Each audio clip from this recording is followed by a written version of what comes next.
मैं कहना चाहता हूं, जिन भारत विरोधी और आतंकी संगठनों ने भारत माता के मस्तक पर हमला करके कई परिवारों के सिंदूर मिटाए थे, उन्हें भारतीय सेना ने ऑपरेशन सिंदूर के माध्यम से इंसाफ दिलाने का काम किया है। और इसके लिए आज सारा देश भारतीय सेनाओं का अभिनंदन कर रहा है। ऑपरेशन सिंदूर सिर्फ एक सैन्य कार्रवाई भर नहीं है, बल्कि भारत की राजनैतिक, सामाजिक और सामरिक इच्छा शक्ति का प्रतीक है। यह ऑपरेशन आतंकवाद के खिलाफ भारत की दृढ़ इच्छा शक्ति का और सैन्य शक्ति की क्षमता और संकल्प शक्ति का भी प्रदर्शन है। हमने दिखाया है, भारत आतंकवाद के खिलाफ जब भी कोई कार्रवाई करेगा तो आतंकवादियों और उनके आकाओं के लिए सरहद पार की जमीन भी सुरक्षित नहीं रहेगी।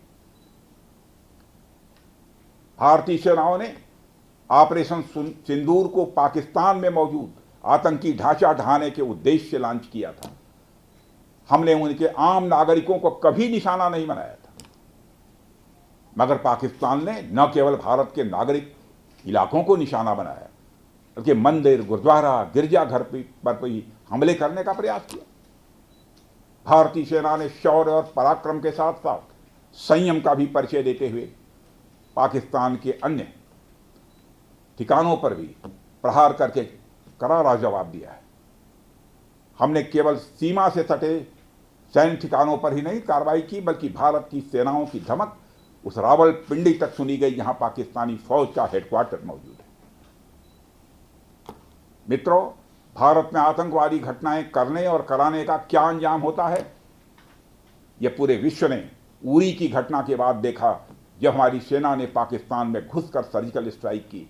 पुलवामा के बाद देखा, जब बालाकोट पर एयर स्ट्राइक की गई। और अब पहलगाम की घटना के बाद दुनिया देख रही है कि जब भारत ने पाकिस्तान के भीतर घुसकर मल्टीपल स्ट्राइक्स की हैं।